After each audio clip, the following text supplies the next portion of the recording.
Welcome, ladies and gentlemen. Welcome to this week's edition of the Sunday Wire. I'm Patrick Henningsen, your host. This is episode 503, I believe. I'm not sure. I have to double check. I forgot what episode it is. Yes, 503 of this weekly omnibus news and analysis radio program. We're streaming out live on ACR, the Alternate Current Radio Network. We're also streaming out live on X and YouTube, Rumble, and also on Facebook. And we're going to be joined by a couple of friends of the show today. We're going to have a little bit of a roundtable discussion on what's going on in the world, a little bit of focus on U.S. politics just to get started. But the big issue right now, obviously, is the war funding bill, which seemed to have passed along with some other unsavory legislation over the last week. We covered some of this during the week on our other program on TNT Radio, and we're going to talk about that in a little more depth today as well. I'm going to be joined, hopefully, by Basil Valentine and also Hesher, Bryan McClain, host of State of the Nation on TNT. I'll bring both of those gentlemen up onto the stage briefly, and possibly another guest yet to be announced who might join in on this group discussion.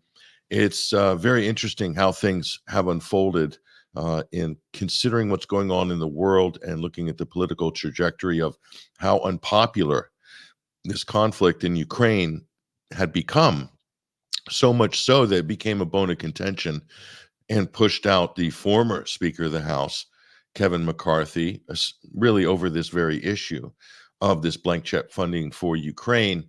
And quite amazingly, what you got in return was another Speaker of the House by the name of Mike Johnson. He is a Republican from Louisiana, and ticked all the boxes for some of the sort of conservatives, constitutional conservatives, some of the libertarians.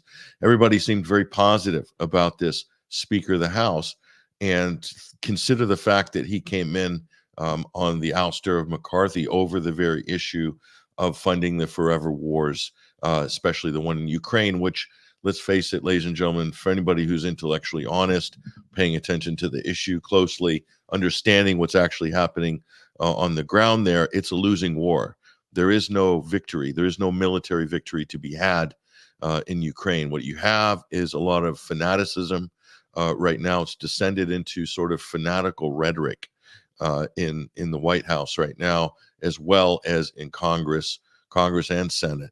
So why is it that we have lawmakers that will double down and throw untold amounts of cash, tens of billions, hundreds of billions of dollars at projects that clearly are going nowhere, and in the process running whole countries into the ground, in this hope or this idea that somehow they'll emerge from they can snatch victory from the jaws of defeat with Ukraine, that somehow Zelensky is going to pull it off. He just needs 7 more Patriot missile batteries and a dozen more F-16s, a bit of ammo, and looks like victory's right around the corner. I mean, the only thing that's missing here is allocation for the funding of a new Arc de Triomphe in downtown Kiev, where they can, I don't know, Biden or NATO is going to march through like they did back in World War II, those guys who marched through the Arc de Triomphe in Paris. You remember that when that was taken over in France?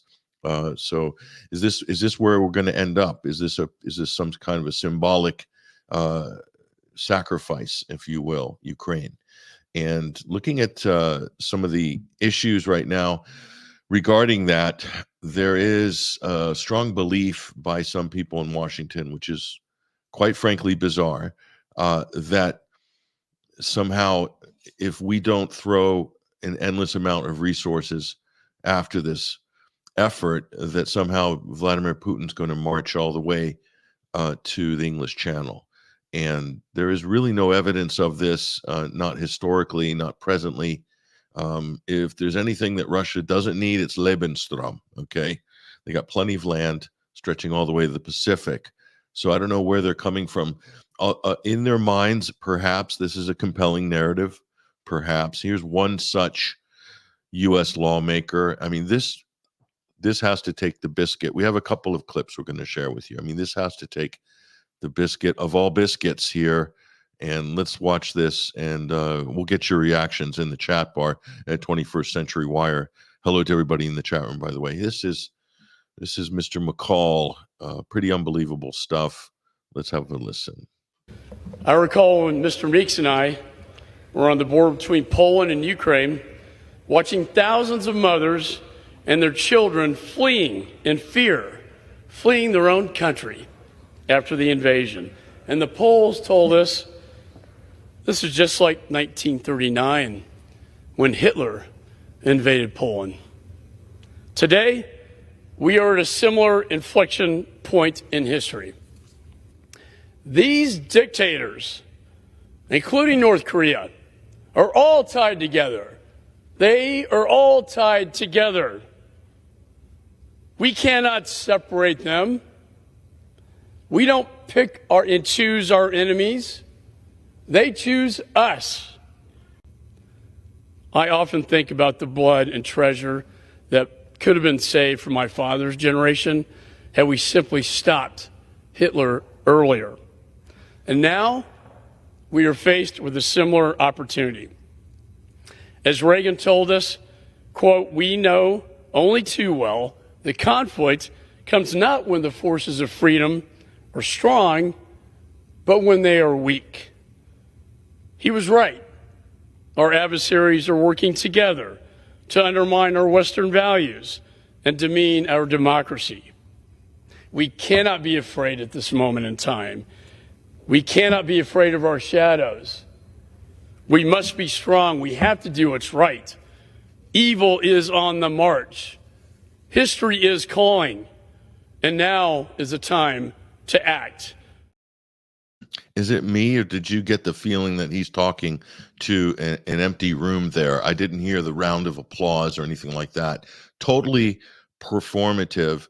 And one of the main questions here is, at what point is U.S. politics going to sort of finally let go of the fetishization of Adolf Hitler? I mean, everything is Hitler.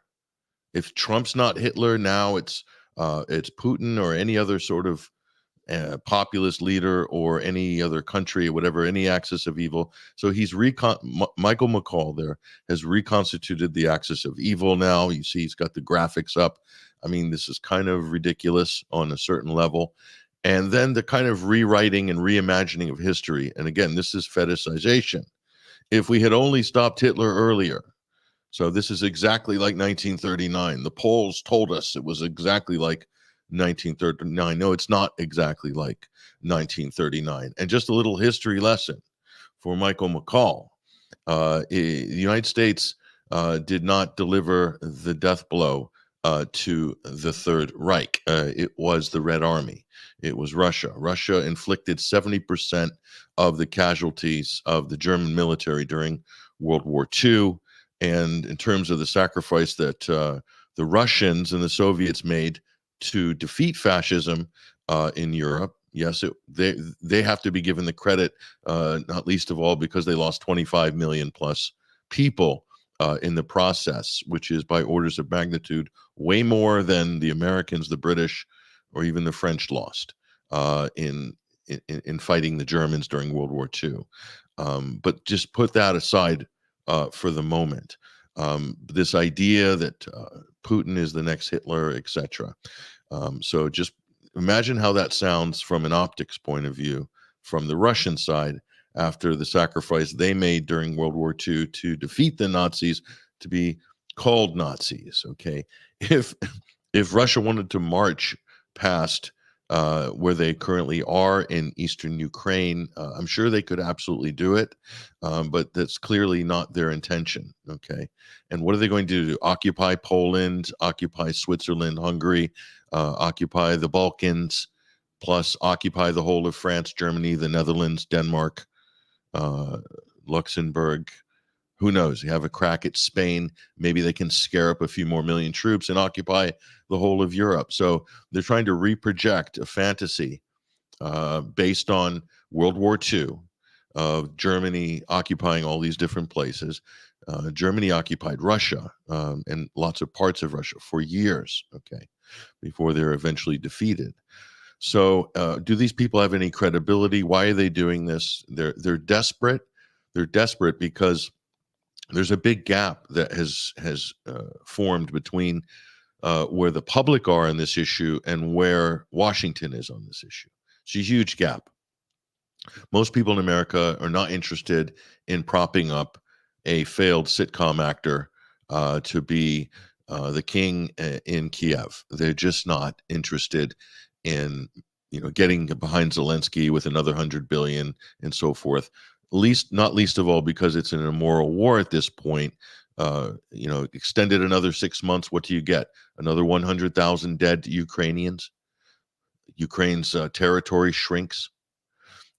You see more attacks into Russian territory sponsored by NATO, if not done by NATO members, the United States, Britain, and so forth, sabotage operations, blowing up bridges, hitting targets in Russia. How do you think Moscow is going to react? Are they going to hoist the white flag if they get more terrorist attacks in Russia, or if Ukraine's blowing up oil refineries around Rostov? Do you really think that Russia is going to hoist the white flag at that point? No. What they're going to do is probably react and hit back harder, and Ukraine is going to become weaker. They're going to lose more infrastructure eventually, and more territory, more GDP, more of their young men. It's a disaster for Ukraine. On every single metric, it's a disaster. Okay. And what do we say? Well, this is a great war. It's cost effective. We're getting great bang for our buck.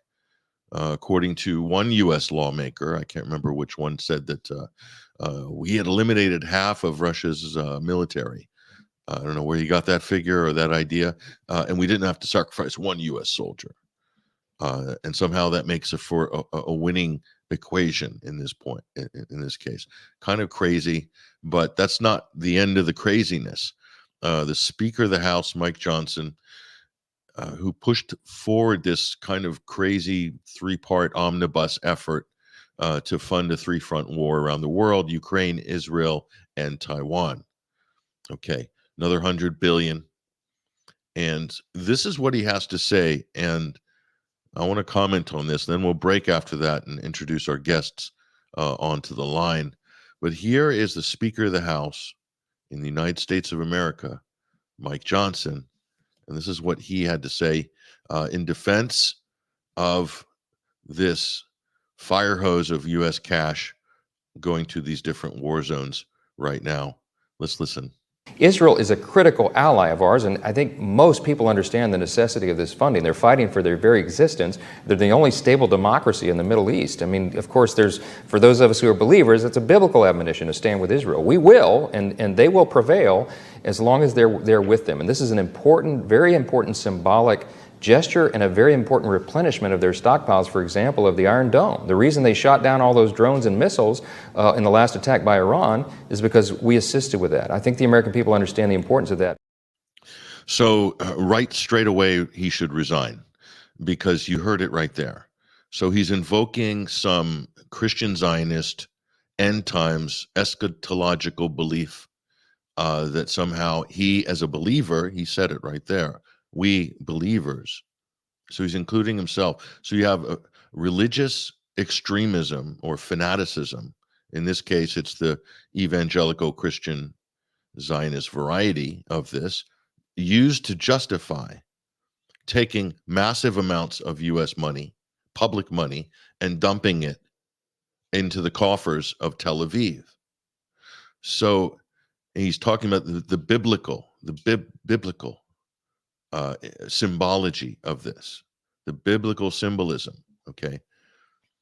The only thing that's biblical right now about what Israel is doing in the Holy Land is the genocide that it's been carrying out for the last going on 7 months now. And not a word of condemnation and this is a strong criticism to Christians in America. And Pastor Munter from Bethlehem has said this. He was recently, I believe, interviewed by Tucker Carlson, that the targeting of Christians and historic Christian churches in Gaza, okay, newsflash for for the conservative right and everybody else in America, yes, there are Catholics and Greek Orthodoxies and other Christian denominations and churches in Gaza. They live together with Sunni Muslims. They do. And there's other religious faiths and denominations in Gaza where Hamas is. Okay. So that just destroys the trope that Hamas is ISIS straight off the bat. But it wasn't enough to see all these churches get pulverized. And in some instances, churches that were targeted by the Israeli military that had people inside, Christians inside, that were taking shelter from the bombardment. From Israel's bombardment, U.S.-backed armed funded bombardment of densely populated civilian areas in Gaza. So they're smashing one Christian church after another. Some of the oldest churches in the Middle East in history, the fountainhead of Christianity. Believe it or not, this might come as a newsflash to some American Christian conservatives. I'm not picking on you if you're listening, but Christianity actually came from the Middle East, from Palestine. I know this is difficult to get your head around. And Jesus, well, he's ostensibly a Palestinian.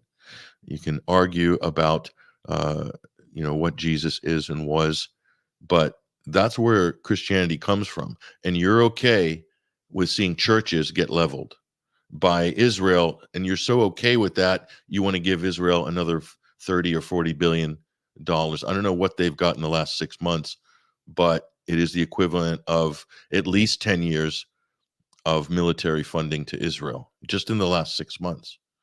And what have they been doing with that money?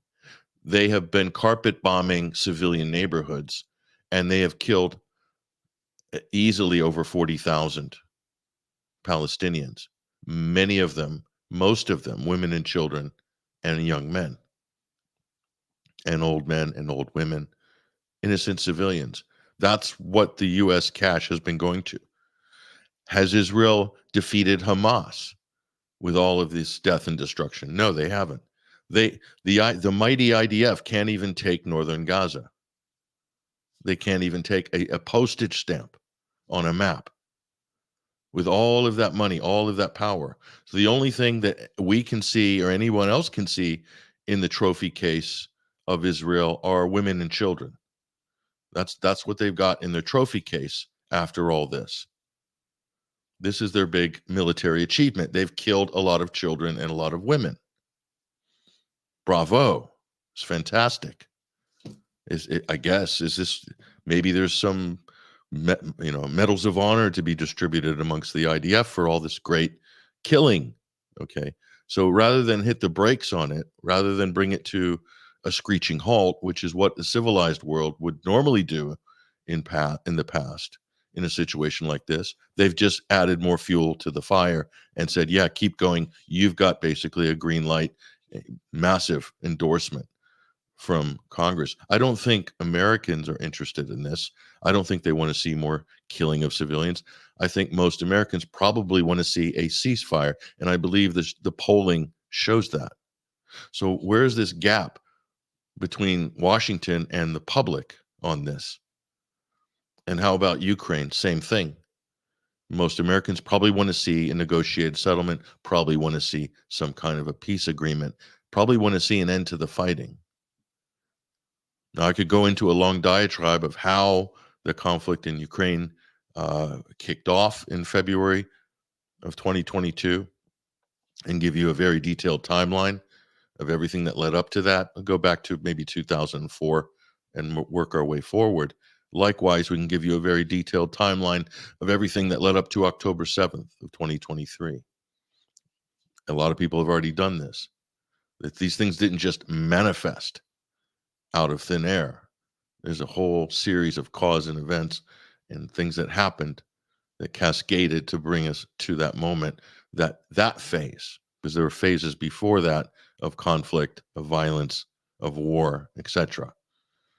But you're being gaslit. We're being gaslit to think that, oh, these things just popped up. Everything was rosy in Gaza, and Hamas. Look what they did on October 7th. Unfathomable. And even then, we could very easily challenge the claims made by Israel of what Hamas allegedly did on October 7th. And I can tell you, beheading babies and mass systematic rape of Israeli women is not among the things that they did, because there's no evidence to back it up. And I want to give big, massive props to Professor Mohammed Marandi from the University of Tehran, that basically basted Piers Morgan on his own program. And props to Piers Morgan for giving Dr. Marandi a platform and give him the time to articulate so beautifully all of the things that he did. And that's one of the greatest media segments ever. That's in the Hall of Fame of media segments. But it goes to show you, if you listen carefully to what Dr. Marandi said, and also start looking into the issue yourself, if you didn't understand all of the bigger issues that surround this conflict in Gaza, then this is a good entry point for you. So, but back to Mike Johnson. So there's a thing called the separation of church and state. And it's one of the things that many would agree makes a country like the United States a great country. So when you have religious ideologues leading legislature and rubber stamping blank checks for proxy wars, and what's happening in Israel, between Israel and Palestine, it's a proxy war by definition, because Israel wouldn't be able to do anything without the United States funding it and arming it. They literally have 1 or 2 weeks of fighting, and that's it. Washington has all the control at the end of the day. Yes, the Israeli lobby buys influence and spends millions and millions of dollars buying off congressmen and senators in the U.S. This is a fact. Just go to there's various websites that track the funding from IPAC and other Israeli lobby organizations that pretty much buy the loyalty of almost every congressman and senator. This is no secret. It's Stephen Walt, John Mearsheimer have been writing about this for a long time. They've published a great book on it about the lobby. Al Jazeera has done an incredible investigative documentary series on this as well, about the lobby in the US and the lobby in Britain. So this is beyond debate at that point. But all that money, which is flowing into Washington in order to keep these conflicts going, it's a proxy war. It's a proxy war. The minute the United States decides not to re-up the supplies, even Mike Johnson admitted it. So we have to keep the region constantly at war. Israel needs to be at war with all of its neighbors in perpetuity forever. That's the policy right now. Look at the region. It's a disaster. It's been a disaster. And the two things that have been implanted into the Middle East are the state of Israel, forced implanted into the Middle East, and the United States occupation. And there's been untold death and destruction for decades as a result. Has this been beneficial for people in the region? For a few people, it has. For a few people in the Gulf and so forth, but not everybody else. It's been very good for the defense industry in the West. So there's a lot of beneficiaries for this. But it's just pretty crazy that we'll have end times eschatology ruling our foreign policy. End times Christian Zionist eschatological narratives. I mean, tomorrow is the Red Heifer Day in Jerusalem. We have radical Temple Mount activists, religious activists, wanting to slaughter a red heifer on the Olive Hill with a line of sight to the Temple Mount, or Al-Aqsa, or Al-Quds.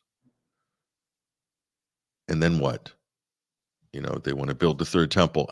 Not everybody subscribes to this, but you do have a radical religious ethno-nationalist wing of the Likud coalition headed by Bibi Netanyahu that believe these things. And even though they may technically, the extremist religious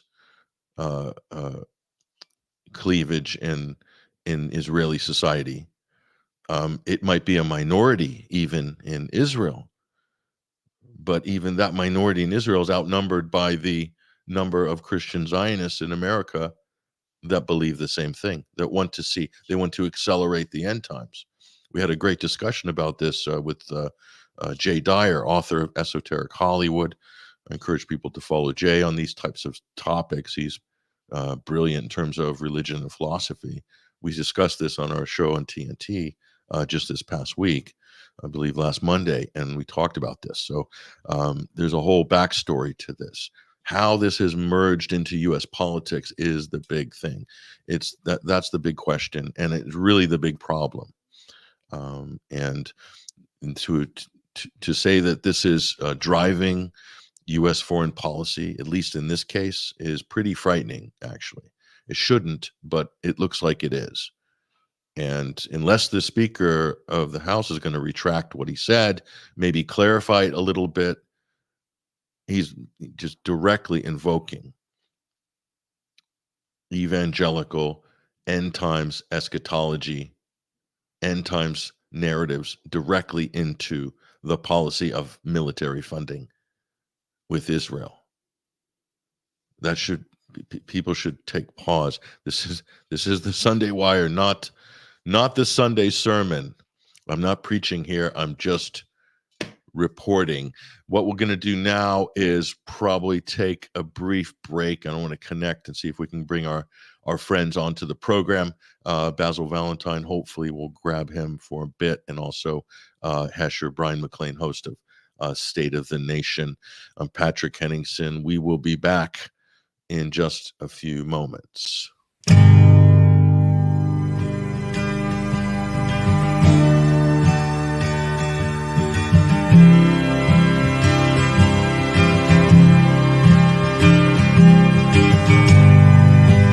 Genocide is never justified. There ain't no reason. 'Cause human beings are more than just a kind, defined by race or religion. 'Cause we all have souls and a mission here on earth. Only God knows why. You can't decide their death, 'cause you weren't here for their birth, or their first laugh or cry. Don't let the children die. Don't let the children die. Sisters and brothers,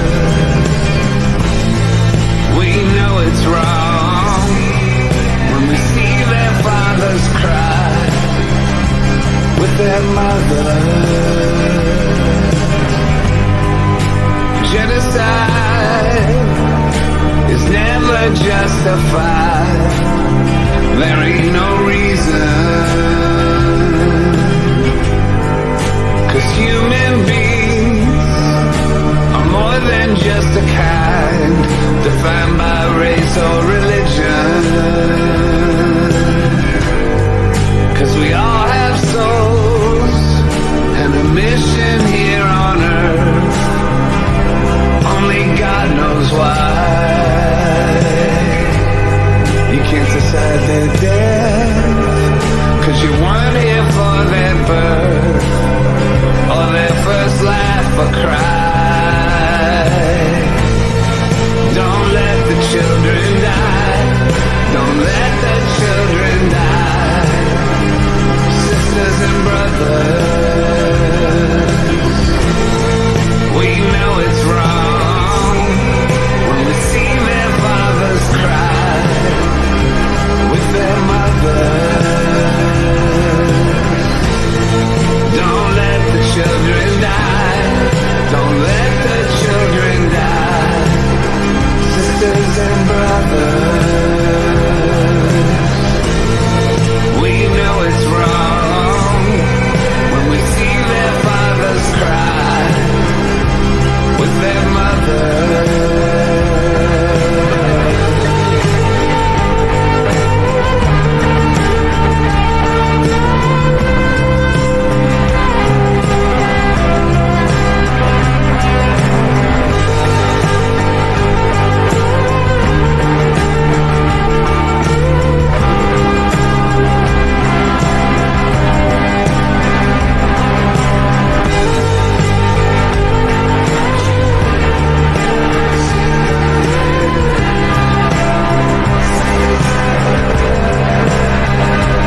welcome back. Welcome back, ladies and gentlemen, to the Sunday Wire. I'm your host, Patrick Henningsen. We're streaming out live on the Alternate Current Radio Network and also at 21st Century Wire. We're also streaming out on Rumble. And actually, Rumble's got a little bit of a glitch, but we're going to fix that in a moment. Also, YouTube. And we're also streaming out on X. And a big hello to everybody on X, formerly known as Twitter. Did you notice everybody needs to keep saying that? X, formerly known as Twitter. That's sort of great indication that Elon didn't do a very good job on the rebranding exercise. Just saying, Elon, it wasn't a very great rebranding transition because everybody still calls it Twitter. I don't know. What do you think? Should we keep running polls on this? Do you prefer X or Twitter? I think I know what a lot of my friends prefer. Still call it Twitter. So again, we'll see if X materializes as the all singing and dancing platform. I want to welcome onto the program right now Bryan McClain, aka Hesher, host of State of the Nation on TNT and the Boiler Room here on ACR. Hesher, how you doing, man? Good to be here with you for Sunday Wire 503. Yes, indeed. Yes, indeed. So we're going to try to bring Basil onto the call. I don't know if he's going to make it or not. We'll try to lure him onto the stream. But so I mean, I don't know if you had a chance to see any of those clips, Hesher, which I played from the floor of Congress. Mike Johnson justifying his spending tranche with biblical overtones. What do you make of that? Does that make you feel more confident, more secure in what's going on in Washington, or does it make you worry? Yeah, always great to know that so-called elected politicians are looking to do esoteric warfare, eschatological warfare, genocide in the name of biblical prophecy with our money. That's wonderful. They must think we didn't notice that they and their banker friends have funded both sides of almost every conflict since World War One. Yeah, these people are psychos. They don't care about us. They don't represent us. And they are looking to facilitate the destruction of our very fabric of our society. And they're ghouls and creatures. And Mike Johnson, you suck. I don't know what else to say. You're terrible. You're horrible. All of you people up there on Capitol Hill need to be fired and investigated. There's another clip circulating, Hesher, and I don't even know if I want to play it because it's going to just traumatize me to watch it again. But it's loads of people in Congress waving Ukrainian flags, celebrating at the passage of this monstrosity they call a bill. Yeah. You know, I thought this sort of, you know, cult-like fervor for Slava Ukraini, for the Zelensky regime and so forth, I thought that was dying down a little bit. But based on that scene, is this just the final death throes of this? Because there's a little bit of an air of desperation. It's like they're overselling it. Hesher, I mean, the flags, and it's enough to have the colored handkerchief like Kevin McCarthy used to tuck that little gold and blue silk hanky in his lapel pocket there. You see the pins. Okay, but pulling out the flags in a U.S. chamber of government, I mean, in Congress, I mean, when have you ever seen them pulling out an American flag and waving it? But they've all got Ukrainian flags on standby. I mean, this is kind of ridiculous. It's beyond ridiculous. I mean, watching, I don't know who that was handing them out on the floor of the Congress or the Senate there, but that was the most ridiculous thing. I mean, just not the most, but another ridiculous thing to throw on top of the wood pile of ridiculousness. Because you're right. People, I don't see people walking. I don't see any more Ukrainian flags hanging from people's houses. Maybe the occasional blue city here or there has one hanging, you know, but it's so disingenuous, so stupid. Like, where do you keep that pile of flags? And who are these morons on Capitol Hill, especially the so-called Republicans and conservatives who are gladly just taking it oh, great, Slava Ukraina again. It's like, no, no, no. We haven't been saying that for over a year now because everybody knows it's been a disaster. So for them to come back out when we're probably, well above 500,000 dead Ukrainians now and talk about stealing 60 billion more dollars of our money. And then this ridiculous claim, oh, it's going to be a loan. Don't worry. President Trump says it's going to be a loan. Okay. Well, I was looking into that and it appears as though 50% of it can be forgiven before Trump would take office. And if Trump doesn't take office, well, Biden can forgive the other half on the other side of whatever, atrocity our 2024 election looks like. So, and I don't even believe, even if Trump did win, I don't believe he would, make them pay that back. There's no way. Totally political window dressing. Yeah. It's an unsecured loan, which means it's basically free money. It's not free, of course. And a lot of people are confused. They think, well, this is the U.S. taxpayer paying for this. Listen, the U.S. taxpayer couldn't even cover the first 4 months of the federal budget. Okay, that is deficit spending, and we pay for that by the devaluation of the U.S. dollar. We pay in inflation. It's called inflation tax. Ron Paul warned us about this in 2008 when he first ran for president, and again in 2012. This is the stealth tax that hits everybody, especially people who are working for a living, people who don't work for the government, who don't have inflation-adjusted wages, and so forth. So, yeah, inflation tax, deficit spending, devaluing the currency. What part of this equation do they not understand? How is that hard to get your head around? I think it is for some people. They have no idea, Hesher. They're living in a world of tropes. Yeah. I was one of them. It took me a long time to come to an understanding of how the American dollar works and the Federal Reserve works. And, these rates they keep, the Fed keeps, pushing up or down a couple percentage points here and there.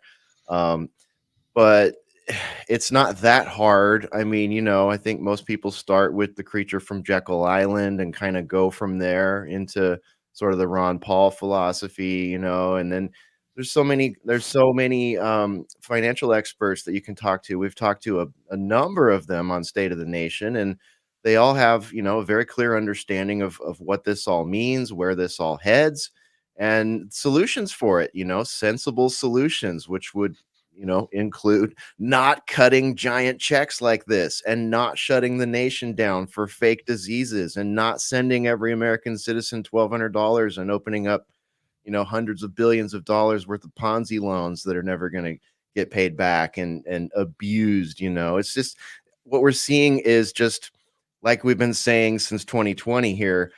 This is a giant transfer of wealth. This is a giant grift. It's a giant scam. And any economist worth their salt knows that this is going to lead to something worse than happened in 2008. It could very well lead to the destruction of the U.S. petrodollar and being the global exchange. And they don't care. They don't care. They seem to relish in it. They seem to want to see our system fail, financial bubbles burst, and millions of people potentially die.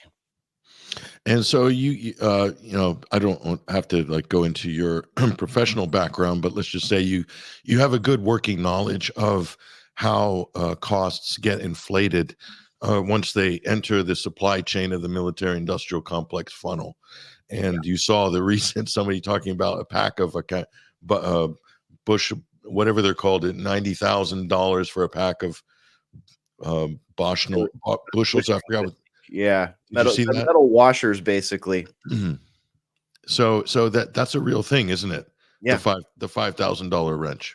Oh yeah, absolutely. And the biggest problems with our government, they don't, once a military contractor or a government contractor gets into what they call a program of record, this kind of scope creep happens. This kind of financial scope creep happens because it's congressionally approved. If something is a program of record, like let's just pick on, I don't know, who makes the J dam? Is that Lockheed? I'm not sure exactly who makes the J dam, but they're in a program of record, right? They make a certain amount every year. There's a giant budget for it.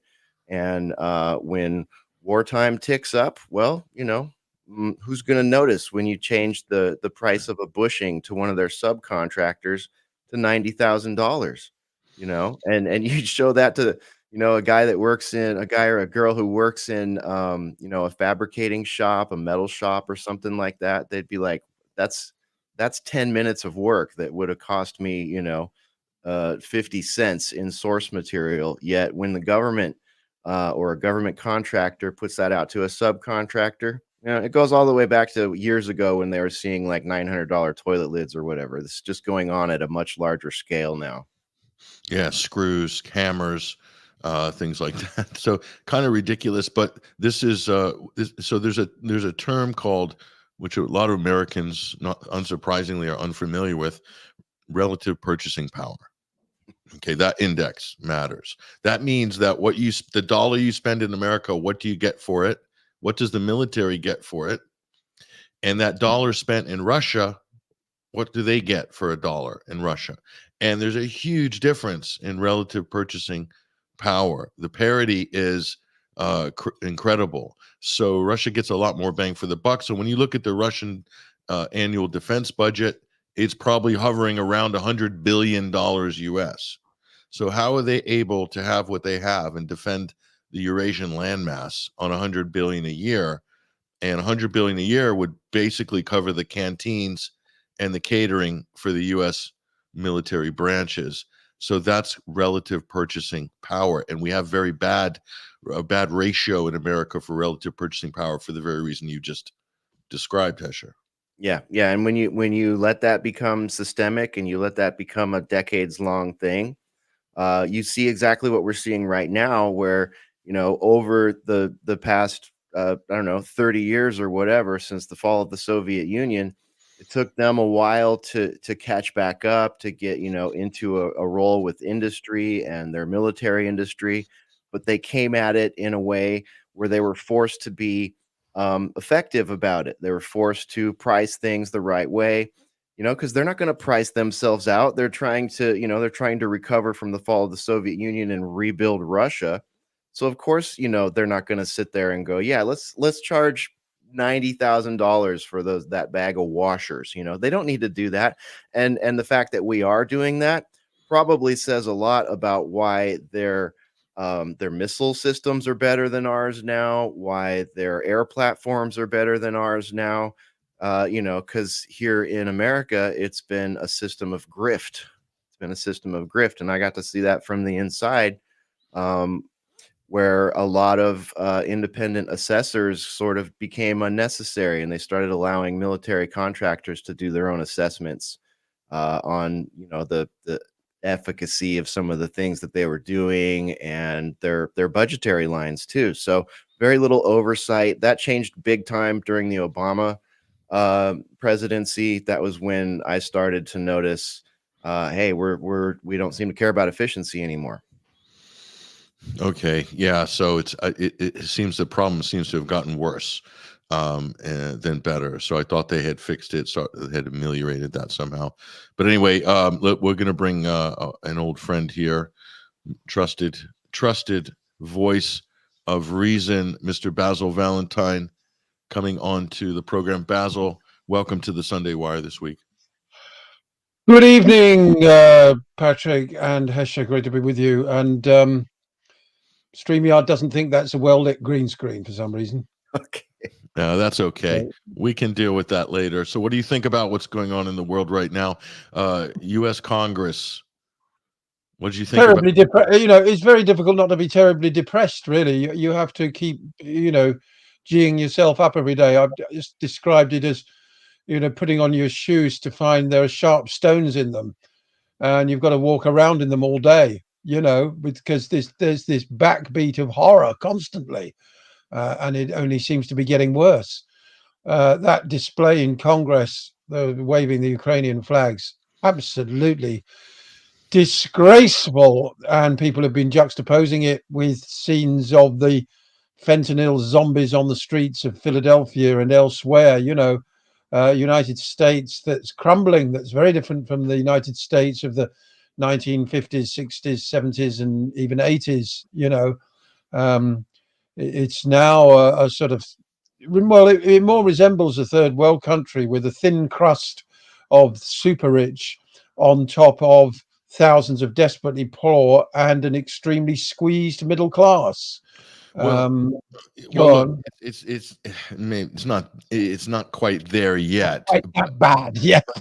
So, but what is happening, and you guys understand this, especially Bryan Hesher understands this, is that the middle class once again is having to leverage out on credit just to make ends meet. So they're no longer a middle class, although they have the facade of a middle class in terms of housing and so forth. They're leveraged out to insane levels of personal credit. So it's like on paper bankrupt, basically. And we thought we were trending in a better direction a few years ago on these types of issues, but it seems to be getting a whole lot worse. And yes, Basil, that underclass is getting bigger and bigger and bigger. Current estimates in terms of homelessness in the United States is pushing up towards 700,000. Anyone's guesstimate between 5 and 700,000. It's hard to keep records on these things, obviously, for obvious reasons. But that's staggering numbers compared to other countries. You'd expect the United States to have a little bit more money to spread around for the less fortunate, but that's not the case. It's a cruel Hobbesian world, unfortunately. The rich are getting super rich, and everyone else is having trouble making ends meet for the very reason, Hesher, we said at the beginning of the program, deficit spending creates inflation. Inflation makes everybody poorer, except for the super rich or people who are working for the government. Anyone who gets that money first is the main beneficiary, financial institutions, government, and everyone else it trickles down to. The dollar loses its value more and more. So it's, as Ron Paul said, it's a stealth tax. It's a good way to describe it. And at the same time, the media system here and the politicians here are really doing their best to rub it in the Americans' faces that they will send money and support to anyone but them, in another country and in this country. Did you see the vote? Did you see the vote on the House on this? Democrats 210 said yay, and zero said. I know 3 apparently didn't vote. So that is a unanimous vote on the Democrat side for warmongering. Okay, so insane. Yeah, And while we're losing 100,000 people every year to fentanyl. I mean, 100,000 people. I think I've said this before, but you look back at what happened on September 11. We'll just set aside the who, what, and how, and just look at the number of Americans lost and the government and the military's response to those American losses. We went out and totally just went full bore into PNAC plan, just destroying the Middle East, destabilizing the Middle East, causing deaths of millions of people, sending our soldiers out there, giving them PTSD, many of them losing their lives over it. And now we've got 100,000 people a year dying from a chemical poison coming from foreign nations. And neither side of our politicians on either side of the aisle have any interest or any effective interest in stopping that, or even noting what's happening. And I don't know, maybe spending a couple bucks on PSAs and stuff like that. None of that. It's all about, let's take money away from Americans.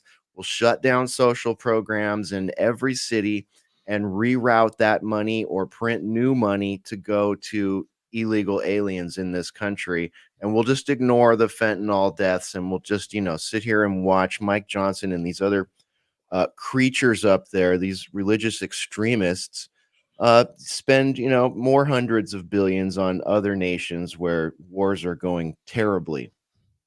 I was really taken aback by what Johnson said about it being a biblical requirement to support Israel. I mean, absolutely off the chart stuff, frankly. Let me play that. Bizarro interpretation of the New Testament as well, because that's it effectively denies the whole point of Christ's mission.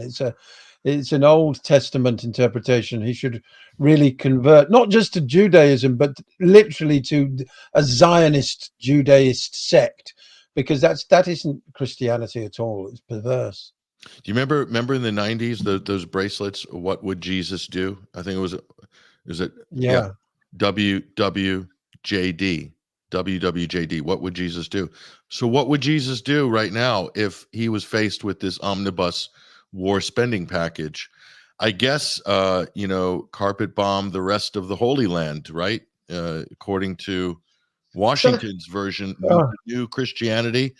I mean, what is this kind of bizarre cult offshoot of the Christian religion that's formed here? I mean, well, it's been over 100 years in the making since the Schofield Bible. We've had this, people effectively worshipping the state of Israel, for sometimes eschatological reasons, because they hope that when the second Messiah comes, Christ will come back, and there might be a huge nuclear dust cloud over Jerusalem, and we're going to have the rapture and all sorts of other nonsense, frankly. But that's where we are. It's okay, all that sort of bubbling under amongst minorities in the flyover states of the United States, but not when they come to represent what is purports to be sort of mainstream or majority opinion. I mean, I was semi-impressed by Johnson when he was skewering various people in the initial hearings into the Biden corruption. absolutely. And he came over extremely well. I thought, wow, this guy's really on the ball. Now he is effectively promoting the ethnic cleansing of Ukraine, because the only thing that's going to happen as a result of this $61 billion is that more young Ukrainians, men and women, and indeed middle-aged Ukrainians, are going to get press ganged into going to the front and getting blown to bits. It simply means death. It's 61 billion for death, nothing else. They're not going to win. Yeah, and I'm going to add the Israelis couldn't even take Gaza, so that was a military. Well, I wouldn't. They're still going to launch an all-out assault on Rafah. Yeah, 14 people were killed in Rafah last night, including 11 children. Barely makes the news. but there's no Pyrrhic victory for them in Gaza.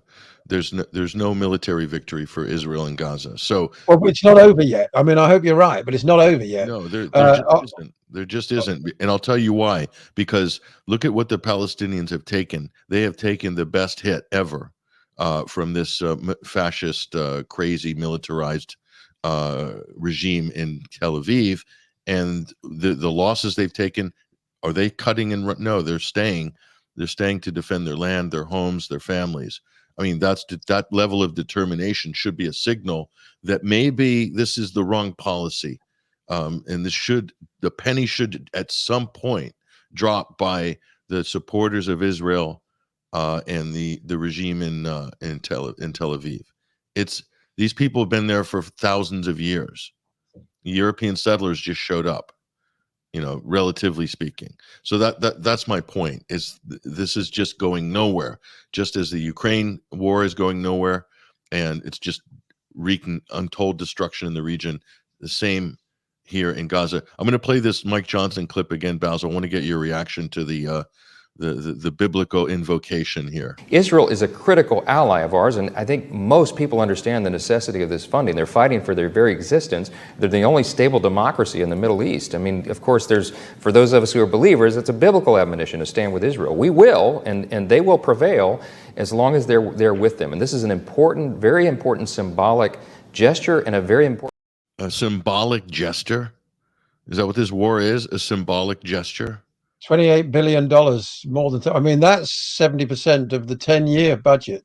So they've given them, 7 years worth an extra 7 years worth of money in one hit. He also earlier in the week came out with that nonsense about Putin won't stop in Ukraine. He's going to invade the rest of Europe. I mean, who are these people? Where do they get them from? I'm pleased to see Marjorie Taylor Greene at least saying she's going to try and unseat him. She was furious at the money for Ukraine. Something has changed over the last week or so, because with Trump, the presumptive nominee, we know that he doesn't want to continue the war, and Johnson was sort of holding out. Now suddenly he's changed his tune along with half the Republican congressmen. What happened? What happened that suddenly made them want to commit all this money to death? Yeah. Trump is kind of on board with it all. So this is the way Washington's going. They have committed. They doubled down. They've locked the throttle. The steering wheel is locked in place, and they're heading right for that cliff. Everyone's screaming, "No, don't do it. Don't do it." And they're like, no, we're going to do it. We're going to drive it all right off that cliff, Hesher. They don't care. They're going to go full Thelma and Louise here. Just drive it straight off the cliff. And they don't seem to care, and everybody's, wondering like what happened. I think it was Edward Snowden was talking with Matt Gaetz, I think, on X this week, and they had a pretty interesting exchange in this regard. I forget if it was Mike or Edward that called the skiff the haunted house, because there's also, this all started with that clip of Mike Johnson after he'd been in the skiff, and unknown people showed him unknown so-called intelligence, and he comes out of there with a totally different perspective.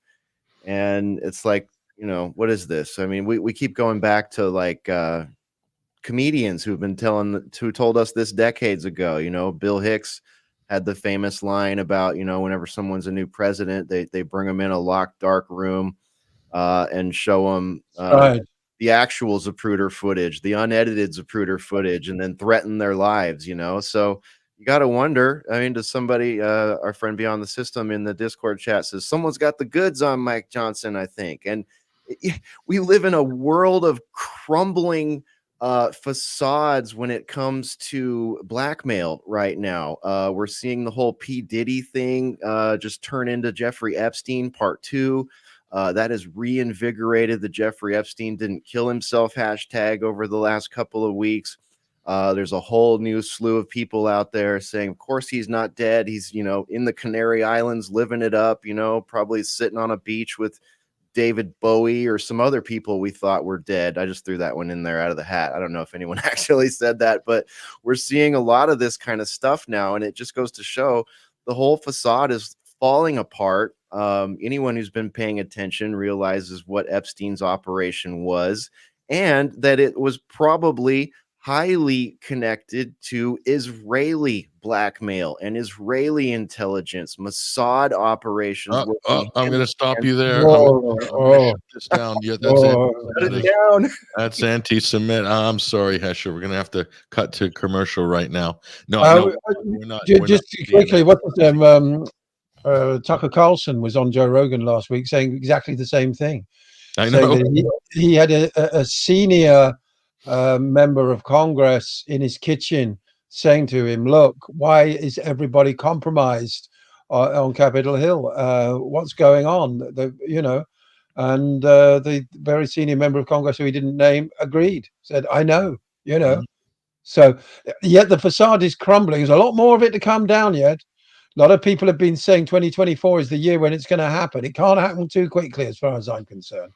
I mean, on both sides of the Atlantic really need a political earthquake. It's as simple as that. You've got some,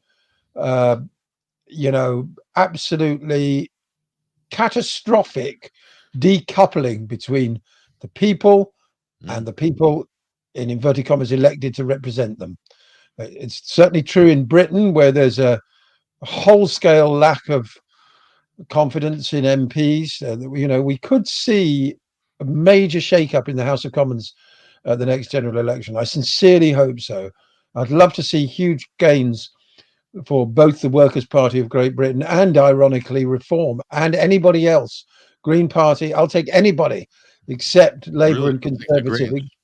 Yeah, even the Are you Greens. sure? I'm Because going to give you well, 30 seconds to retract that statement, Basil. no, because we've got to get in the UK at least. We've got to get out of the two with the uni party, the Yeah. first past the post uni party, the neoliberal warmongering parties that have been so easily corrupted. If we got the Greens, Reform, and Workers all in Parliament, we'd get proper proportional representation. Well, we might get it at least. A hung Parliament would be the best thing we could possibly have. How can you possibly want Keir Starmer or Rishi Sunak returned with the thumping majority? Forget it. So we've got in the UK, you've got to smash a few eggs to make an omelette. It's as simple as that. I'm glad to say people are waking up to this. That's the best thing to have happened over the last few months. Really, is the growing disillusionment. In the United States, it's very different. There's no chance of an insurgent candidate becoming president. It's simply not going to happen, is it? It's going to be Trump. Yeah, well, listen, RFK Jr. is probably going to get more votes than any third-party candidate, maybe in living memory. Since Anderson, do you remember him? Yep, John Anderson. John Anderson, yeah. John Anderson. I remember And then of course we had Ross Perot. Yeah. Yeah. Ross Perot. Yeah, I think RFK has got a great campaign. It's just I can't support him because of his insane position, pro-genocidal position on on Palestine and Israel. It's just crazy how he has adopted this extremist. It's laughable. Particularly when there's such a huge constituency of people opposed to genocide. It could be a huge vote winner for him, a chance to really stand out from the crowd. But it gives you an idea of either the guy's thick, just plain stupid, or on one level. Not entirely, all different ways of measuring intelligence. But either he's not thick. He's either got a part of his brain missing, or they've got the goods on him in some way, or he's simply afraid to take on the lobby. Simple as it's got to be one of the three. He does. He had the family relations with Jeffrey Epstein. That's on the record. So, flying on the jet and all that. Nobody knows much more about that. Only he can tell you, probably, and so forth. But yeah, there's a lot of question marks there. None of it makes sense. It looks like it's a coerced position for him. I agree with him on so many other positions. Support him on so many other issues. Definitely a candidate that ticked quite a few boxes. And I think he's capable and intelligent to multitask, but he seems to be compromised, and hugely so, especially on that issue. So I think I've got a surprising bit of news here, which I've just discovered, which is a poll saying that he's taking more votes away from Trump at the moment, believe it or not. RFK candidacy hurts Trump more than Biden, poll reports. When you include Jill Stein and Cornel West, almost unbelievably, Biden leads Trump by 2 points, according to an April 12th to 16th NBC poll of 1,000 registered voters. Not a particularly big sample, but nevertheless, I'm amazed that Biden's support is holding up as well as that, given his dissatisfaction ratings. When you take the independents out of the race, Trump leads. So where he really blew it, I don't know if you guys agree with me, but he's an experienced litigator. That guy is a trial lawyer, amazing. So when the Democrats basically, took a hand grenade and blew up their primary process to keep him from running against Joe Biden in the primaries, basically, he should have taken him to court last summer. That was like an open goal. And the fact that he didn't, to me, spoke volumes of whether he was serious about taking on the establishment, because you can do a whole lot more. It was polling plus 20%, and Democrats were sort of migrating in his direction to RFK Jr., but he didn't. He withdrew from the Democratic Party and announced his independent candidacy. I think that was immediately right off the bat, a huge mistake. The publicity he could have got by holding this corrupt Democratic establishment that basically rewrote democracy on their side of the aisle just to keep any challengers out, which to me is insane. But there was no pushback in the media on this, and I'm going to half blame RFK Jr. for not doing the right thing, which would have been to challenge that rather than just to be intimidated and thrown into the independent swim lane, which, let's face it, it's not a great lane for running in a national election. Hesher, what do you think? Yeah, it reminds me of when Bernie stepped down before he needed to for Hillary. You could even hear his wife on a hot mic, like questioning him, like, what do you mean? It's not over yet," I think was the quote that she said. And, he just it's the same thing, we keep seeing this. It's like, I forget the guy's name, but we have, such a thin margin of, the majority in the House in the 118th, right? And there's like, we were talking with Roger Stone this last week, and there's a number of them who are stepping down, but they all timed it. One in particular, the timing it in a way that there can't be a special election. So it's like, what is this? Are we to think that, oh, well, that's just a coincidence? No, no, no, no. You don't, you're not a functional party. You're nothing other than controlled opposition party. If you've got, that thin of a margin, the political environment being what it is right now, this, a round two of Trump v. Biden coming up, all these things going on, wars, money, packages, all this stuff, immigration, and you're gonna say to the American citizens, "I'm gonna step down from this position, but I'm gonna do it 2 days after the deadline to where there could be a special election and potentially get another Republican in here to fill this seat, to make sure that they don't lose their majority, or that they're not just, kicking the can down the road to try to get a Democrat into that seat and switch the majority back over in the next election." So, I feel like this is all orchestrated. All these people are probably compromised. And, that doesn't necessarily mean you had to be on Epstein's jet anymore or at P. Diddy's parties. When we're dealing with a technocratic reality where they literally have everything you've ever said, every email you've ever written, things you thought you said in private on recordings, think about that. That is a blackmail waiting to happen, because we're humans, and humans have emotions, and humans sometimes say and do things that are just would sound horrible to, people that they love, their friends and family and coworkers, because, we see each other in each other. We see ourselves in other people. We see the worst parts of ourselves in other people. And sometimes we say things that we don't mean, or do things that we wouldn't normally do.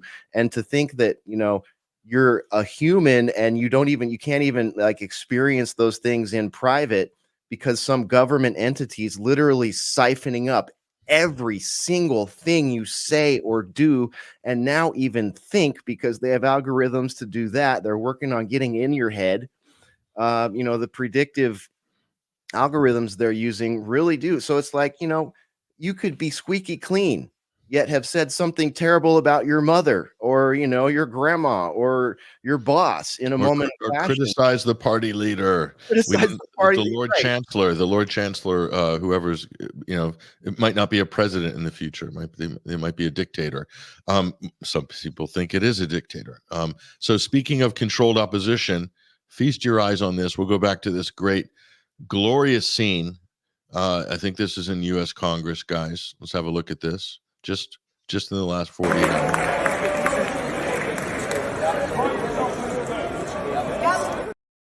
That was from the Ukrainian parliament. Wait, hold on. No, that was the U.S. Congress. Sorry, my mistake. I thought that was the Rada. It's all the Ukrainian flags flying, and I'm like, no, that was the U.S. Congress. And then look at this. Who is this lady?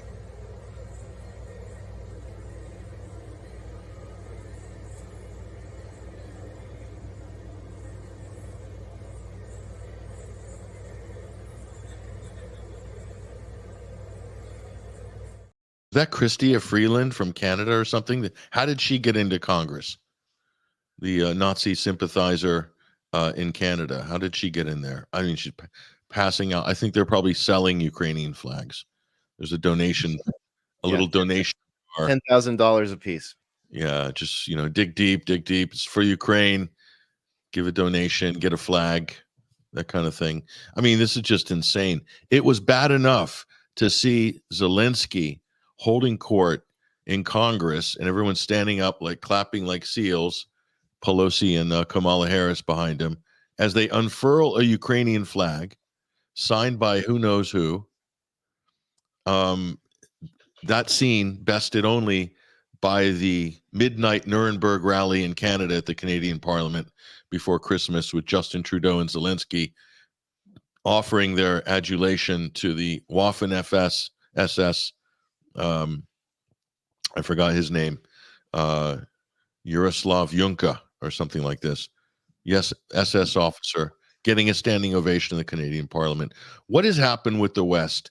So we've got Canadians holding midnight rallies, giving standing ovations in their houses of government to a Nazi. We have the United States commandeered by Zelensky as he dons the Iron Cross in U.S. Congress. And then we have Germany giving the full-throated backing to Israel to conduct a genocide. Like, what is going on? Have we learned, Hesher, our lessons from World War II? What were the lessons of World War II, Hesher? There was a few basics in there, I thought. Yeah. Genocide's probably bad. Allowing international banking entities and politicians to fund both sides of a war and foment lies and propaganda to promote it is probably a bad idea. Genocide sucks. Again, so many lessons learned. And earlier in the program, in your monologue, you were talking about this cry for strength. Oh, we need to show strength right now. Ultimate strength is what would stop this. Are you kidding me with that one? Because I keep hearing that too. We need to project ultimate strength. If we would have projected more strength in the wake of Pearl Harbor, if we would have projected more strength after this or that, things would have been different. Are you kidding me? I mean, this whole idea, especially the Pearl Harbor trope, FDR knew ahead of time that was coming. It's like people don't seem to realize that this was allowed to happen.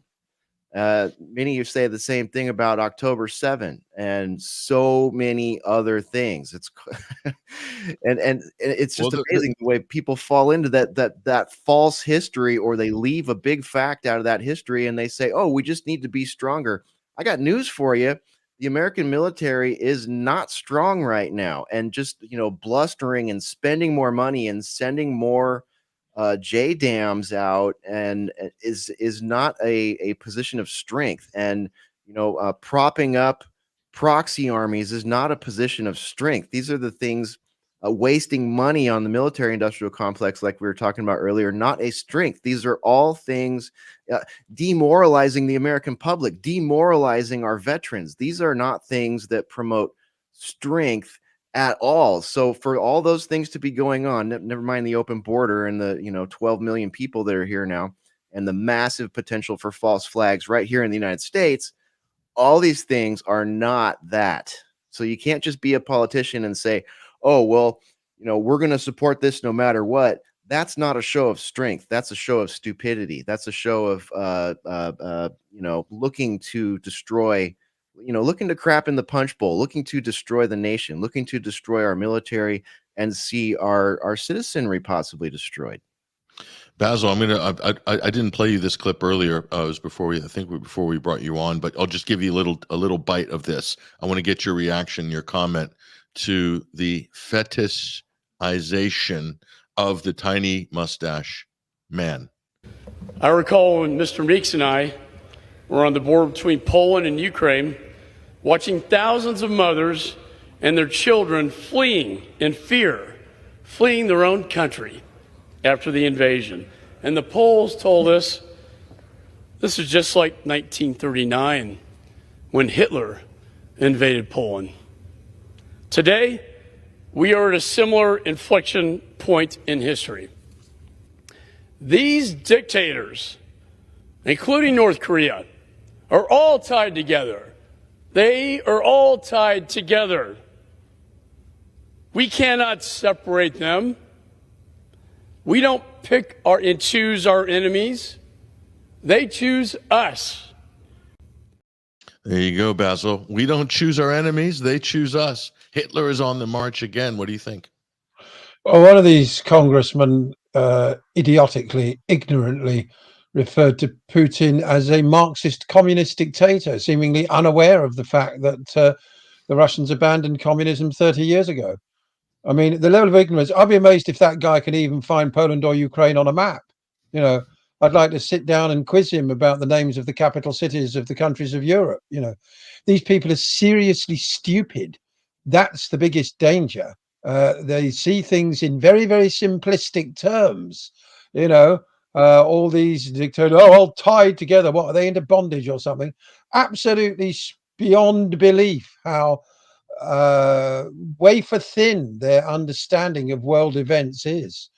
You know, thank goodness there are hopefully slightly more enlightened people in the State Department or whatever. I noticed that the US is going to sanction some Israeli army units that have been killing people in the West Bank for war crimes. But Blinken is still sitting on a whole folder of examples of war crimes and breaches of international law committed by the IDF in Gaza and refusing to act on it. You know, people like that representative, they don't belong in Congress.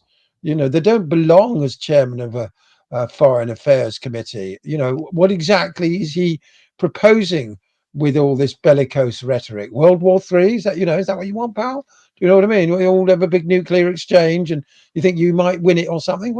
Where's all this going? You know, why the enmity? It's like, go on. Look, I've said this before. I met some of these people at different points, you know, in Washington or back at home in our local legislature and at events or campaign things or whatever. And they're all kind of regular guys. You know, they're regular guys, especially like from southern rural states. They're just kind of regular guys. They're not that well educated on things that happen outside of U.S. territorial waters. They just aren't. They're not particularly interested in history or international relations, geopolitics. It's all a little bit too much for them. So they get their talking points fed to them by pretty much by Fox News, General Jack Keane, Sean Hannity, and it's just like all these bullet points they get fed to them, or from the Israeli lobby or whatever think tank in Washington, and they just get up there and repeat it, try to sound intelligent. They're very good on domestic issues. They're very good on their local state issues, generally extremely good on, you know, all kinds of domestic, social, economic, stuff like that. Generally very strong. But on foreign policy, especially Republicans, the Democrats are terrible now as well. They become like neocons, but they're clueless. They're absolutely clueless, totally ignorant.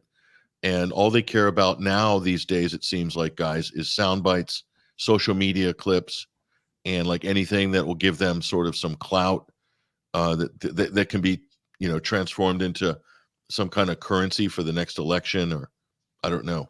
There's no attempt at substance at all anymore. They don't care. And if I could tell them face to face all these things and line up the facts for them, enlighten them, they're not interested. I can tell you right now, not remotely interested about the truth. What they're interested in is what plays well to the donor class and what plays well on Fox. If they're Democrats, what plays well on what sound bites will play well on MSNBC and CNN. That's all they care about, period. And getting reelected. That's it. And to hell with, you know, however many hundreds of thousands of people are going to be collateral damage in Palestine or Yemen or anywhere, or Ukraine. For that matter. Yeah. No, it's insane. It's absolutely insane. You know, these people are making like $171,000 a year. Yet you look at their stock trades and they're selling $4 million worth of stock regularly, or buying tens of millions of dollars. It's like, Okay, so between potential blackmail, between potential corruption, between the lobbying, which comes with all its benefits, and then that amount of wealth coming and just in spades, no matter what happens, they pull the COVID scam on us, and then all these people make tons of money, like their technocrat buddies, all quadrupled, doubled, tripled, 20x'd their income over those 2 years, 2 or 3 years, and no nothing. No, we're not allowed to look at that. We're not allowed to talk about that yet. As an American, you screw your taxes up. They're coming for you. But these guys and gals up there on Capitol Hill, somehow they have all this knowledge and all this money. You look at their net worth. I mean, you can go back and see like scandals like this with Joe Biden from much earlier in his career, making, tens of millions of dollars from Chinese deals and stuff like that. That's going around on Twitter this week too. So, they just don't seem interested in actually representing people. And if they are interested in representing people, they're not going to have a career in Washington more than a term or two. Yeah, I was going to share another story with you guys, but I don't know if we're going to have time to cover that. But it was, I don't know if you had seen this or not. There's a tweet going viral on X, formerly known as Twitter. Great job rebranding again, Elon, by Pepe Escobar, who's a very well-known journalist, and he claims that his sources told him that a F-35, Israeli F-35, was carrying a nuclear bomb and was shot down by the Russians just a few days ago when Israel was, quote, retaliating against Iran. And it was going to launch an EMP attack. It was going to do a high-level altitude detonation. And it'll be an EMP attack over Iran and take out their electrical grids and so forth. But the Russians intervened, I guess, as it left Jordanian airspace, shot this F-35 down, and nobody knows about it. It's covered up. Quote, it didn't happen, he said. So it's above everyone's pay grade. But his source told him this, and this is a new revelation. It's got 1.5 million views, this tweet, and it's making it into the blogosphere now. Hesher, have you seen this story, A? And B, does it sound plausible to you just on face value? This is the first I'm hearing about it, and I think, yeah, it does sound plausible. I mean, I don't know. There's part of me that wants to think that a lot of this, nuclear talk is saber rattling and strategy of tension. But then there's another part of me that just says, hey, don't give them the space, because the information warfare when it comes to weapons is a big part of stories that circulate any weapon system, right? Especially the EMP. This is particularly big right now in defense circles. So this might fulfill maybe this story. Listen, we can't confirm whether it's true or not. I'm personally very skeptical of it just because of the logistics of this.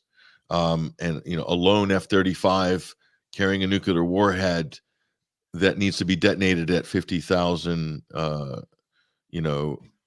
meters or something like that, 25,000 meters, and the ceiling for an F-35 is about 15,000. So yeah, I don't know. I'm just skeptical, but there's I saw it a couple of days ago, and most commentators have said, no, not this time. He is a respected journalist, but this looks more like disinformation or misinformation than the truth. That's the consensus on X, including quite serious commentators that I've seen. Yeah. Yes, Scott Ritter kind of shot it down. No pun intended. Yeah. Oh, no pun intended. It the other thing with the EMP thing, like, we can't completely put it aside. Of course, it's part of the predictive programming zeitgeist right now, as we saw in the movie Leave the World Behind, Obama produced movie. It was basically about a situation like that. But I tend to think that if a situation like that is truly going to be the methodology that is used to bring about a black swan, I think it will be more of kill switches, turnoffs, and targeted strikes of, various resources and infrastructure, because a full EMP blast like that destroys, I mean, that's end game for all the technology, basically the technology infrastructure for a region.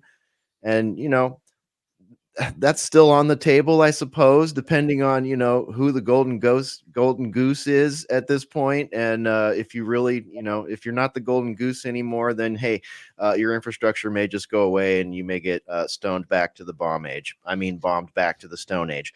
But I think it would be more in line with the creepy powers that be to do false flags at various electrical grid locations, water locations, do false flag cyber attacks on systems that are deemed appropriate to attack by, whoever's involved in the orchestration of it.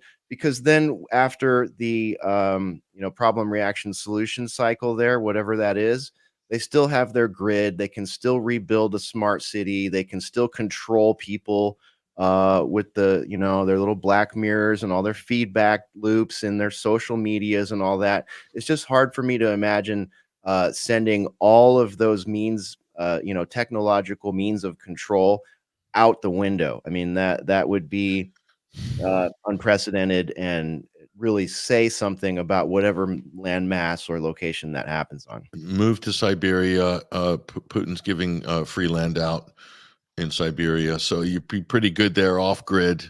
So the off grid people are going to sail through this no problem. The permaculture crowd, Basil, they're going to be fine. It's all the city dwellers, the city slickers are going to suffer when the EMP attack comes, right? Let's hope not. I'm not wishing for that kind of thing. That's not where I'm. But if you my had to live in a energy hippie commune, let's be honest, Basil, if you were forced to migrate to a hippie commune, you do very well. You might even end up running it. You could ascend to sort of, if you had the white robe, the vestibules and all that, I think you could go and pull it off. So you're going to win either way, Basil, I think. Yeah, well, we'll see. Yeah.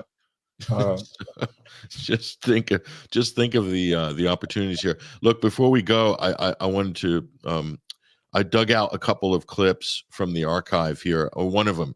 I'll just play one of them. This is a classic Joe Biden clip from, I think it's 2021, November 2021. This is Joe Biden here, President-elect Joe Biden. November 2020, I think. Listen to this, just to remind you guys of how insane things were not so long ago. Here he is. We're likely to lose another 250,000 people dead between now and January. You hear me? Because people aren't paying attention.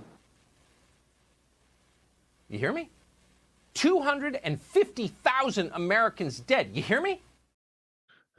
So that's the sort of, pardon my French, the sort of cow dung that was being weaponized back then. That was after he got elected, or after he was installed into office, whichever one you believe there.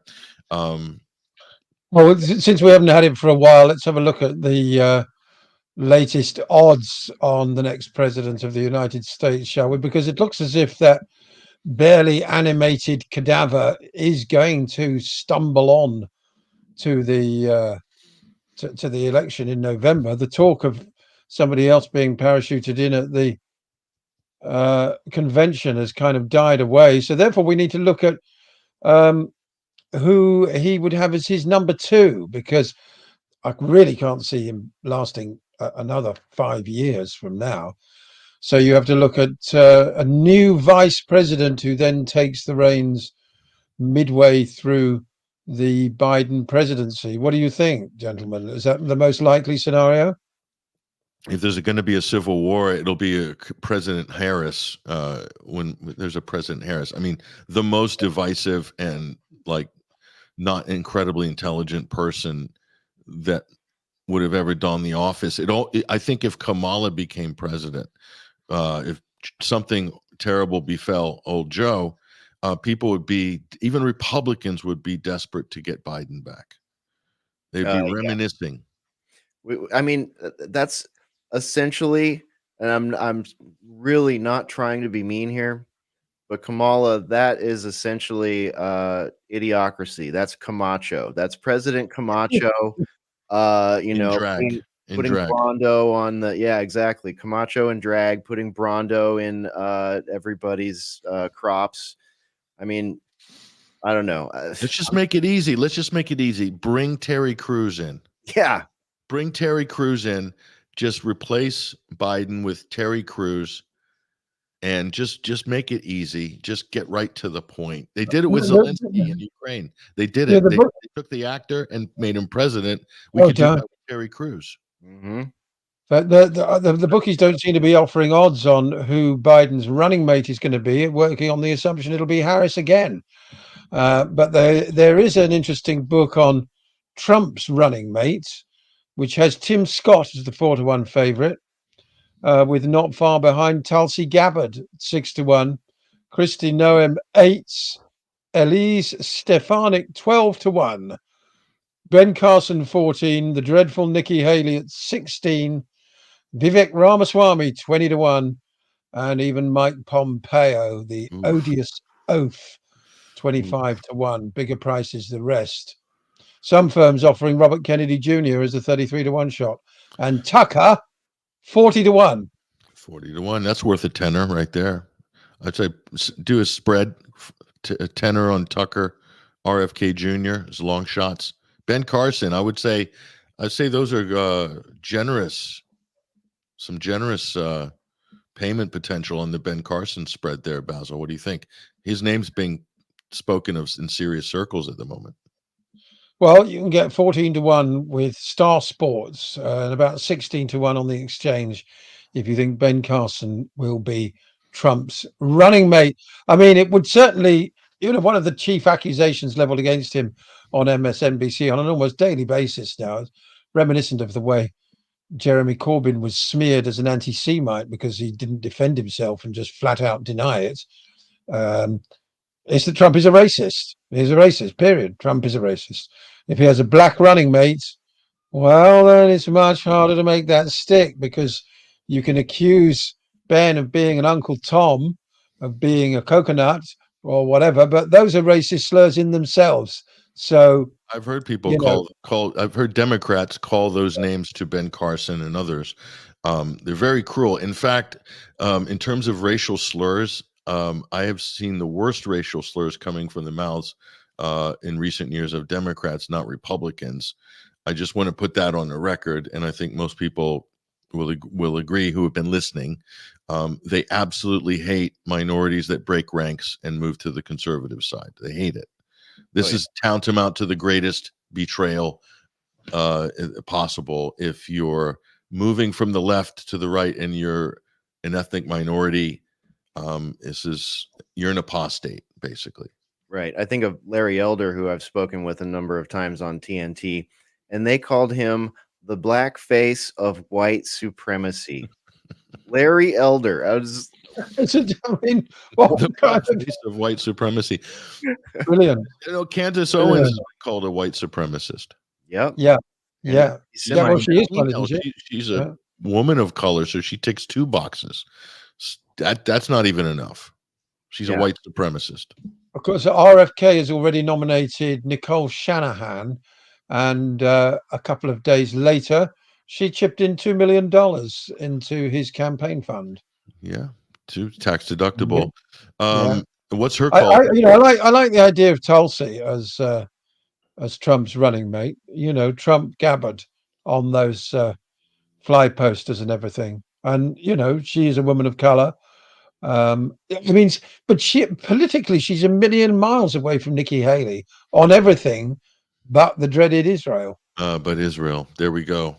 So that one's fixed right across the board, isn't it?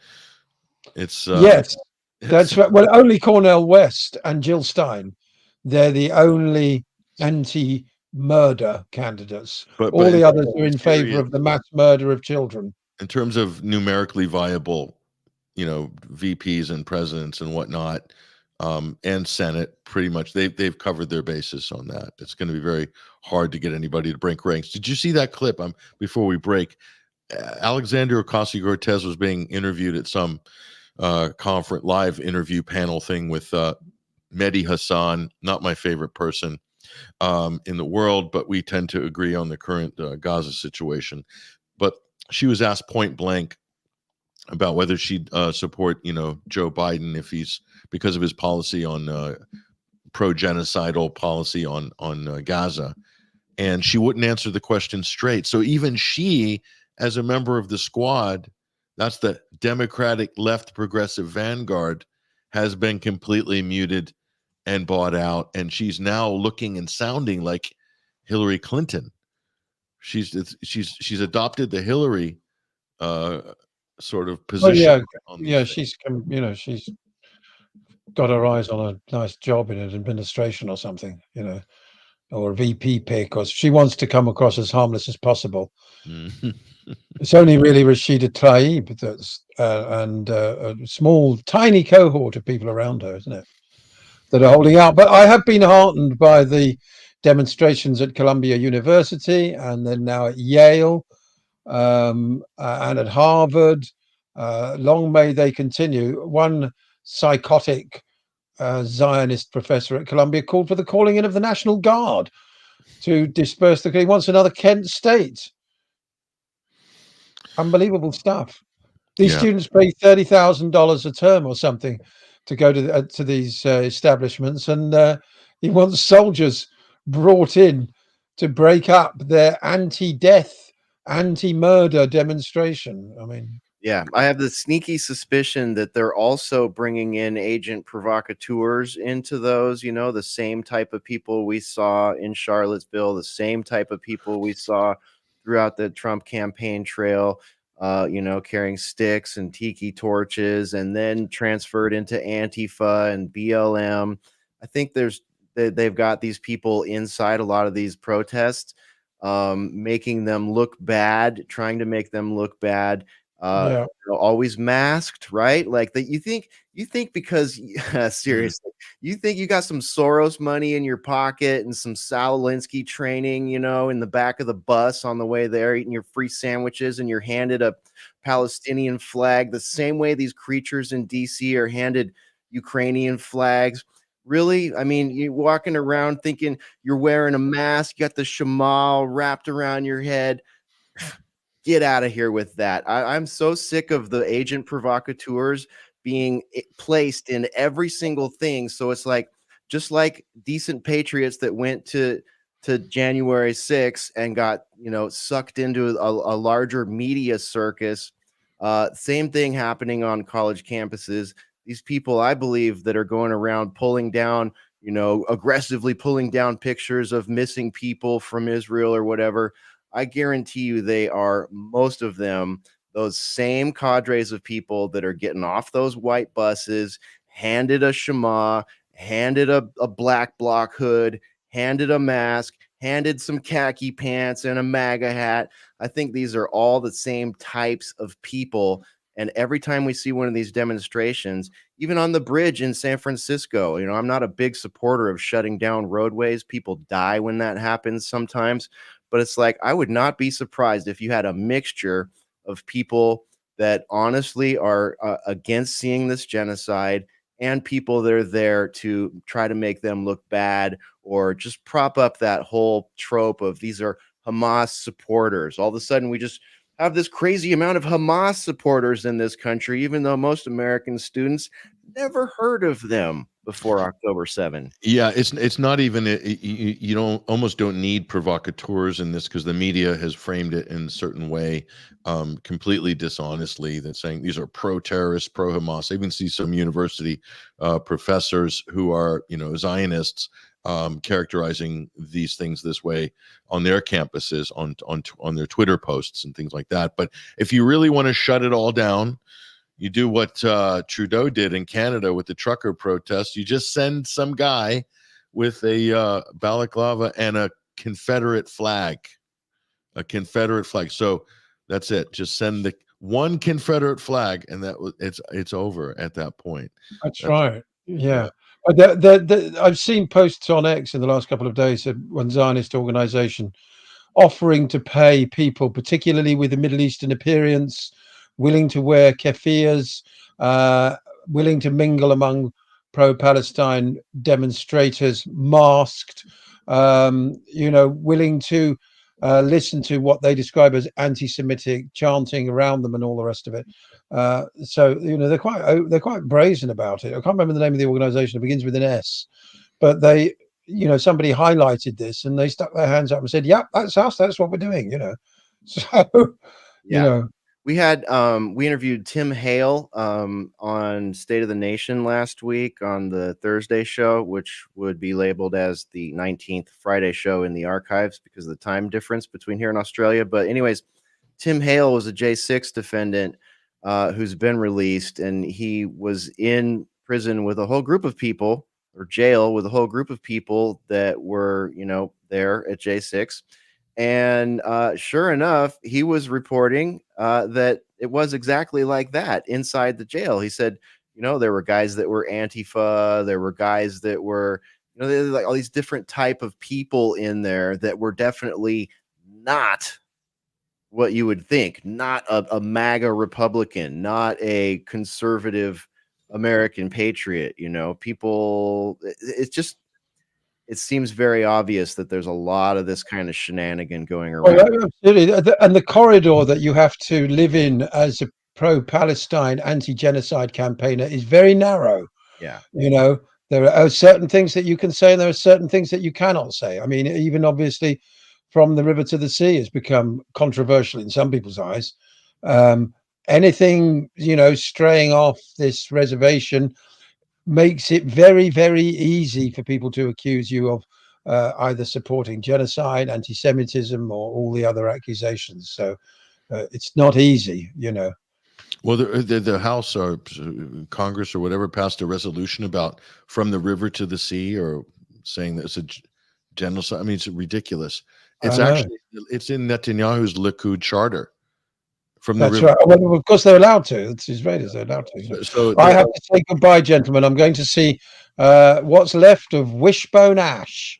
If you remember, great rock band of the 70s.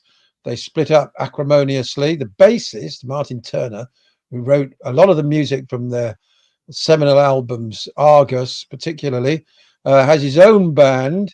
He's not allowed to call it Martin Turner's Wishbone Ash. He has to bill himself as Martin Turner X Wishbone Ash. It must be in his 70s by now. Should have called it Twitter Expo Nash. Very good. The twin guitars, 2 lead guitars, the signature of one of the most melodic rock bands of the 70s. So it's good night from me. It's gig time. Excellent. Have fun. Enjoy. That's a good. On that note, we're going to wrap it up. Basil Valentine, who is also the political editor at TNT Radio and TV, and so you can see Basil on different programs. He'll be with us hopefully on Tuesday this coming week or thereabouts. Anyway, great work as usual, Basil. Appreciate all your comments, commentary, and keeping an eye on what's happening in the world. Our listeners, our audience appreciate it. Enjoy your evening. Thank you, and good night, everyone. Here he goes, ladies and gentlemen. That is Basil Valentine, our roving correspondent for culture and sport, also political editor at TNT. Got a little promotion there. Busy man.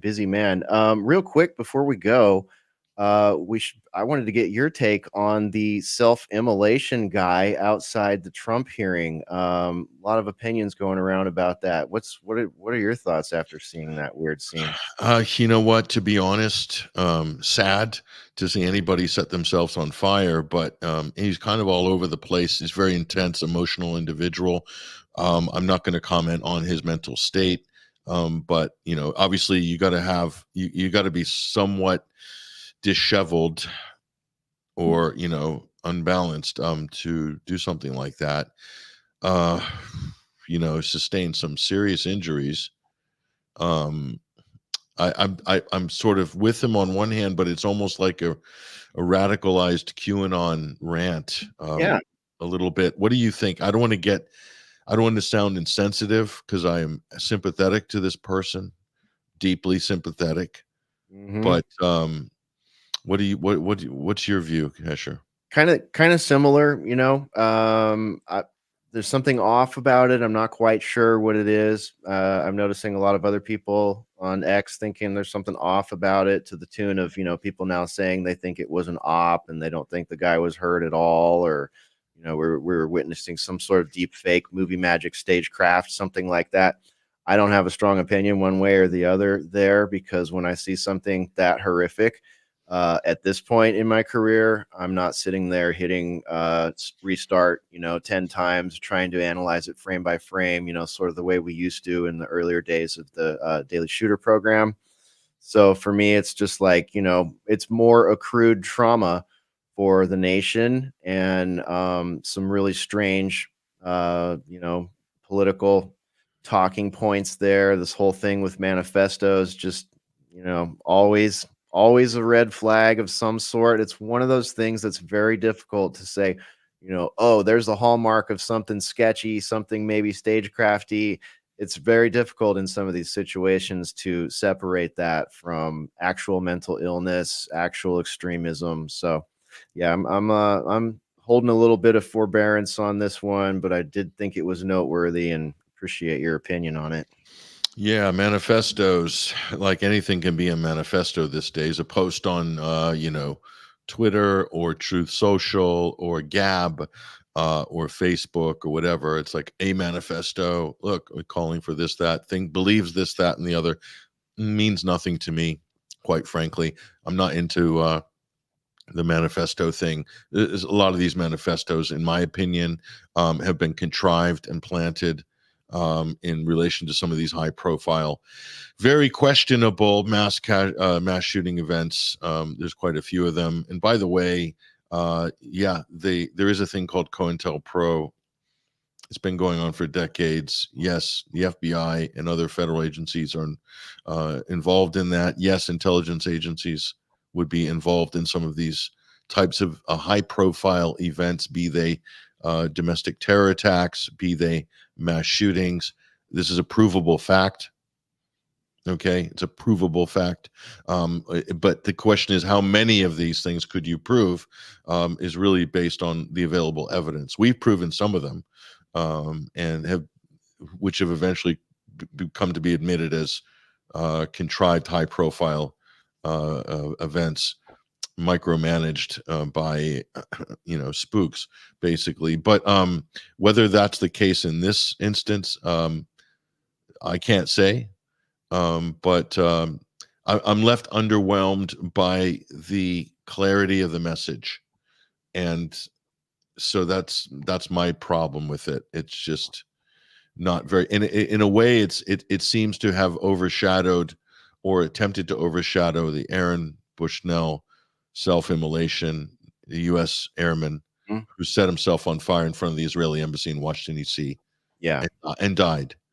And listen to this. Ruckus just dropped me this. Thanks, Ruckus. So this is only an hour and a few minutes old, out of New York Post. Here's the headline: Conspiracy theorist Max Azzarello, who burned himself to death outside Trump trial, was an organ donor. Kidneys already transplanted into 2 patients. So they're telling us he's died, and the first thing that they say about him is conspiracy theorist. You know, they have to throw conspiracy theorist, and they have to throw this distraction about his organs. You know, it's What's very the strange. subtext on that? Like what's the base impression you get from that? It's that it's just a conspiracy theorist. The world's better with one less of them, and let's just spare parts. I Yeah. mean, that's the insensitive takeaway I get Yep.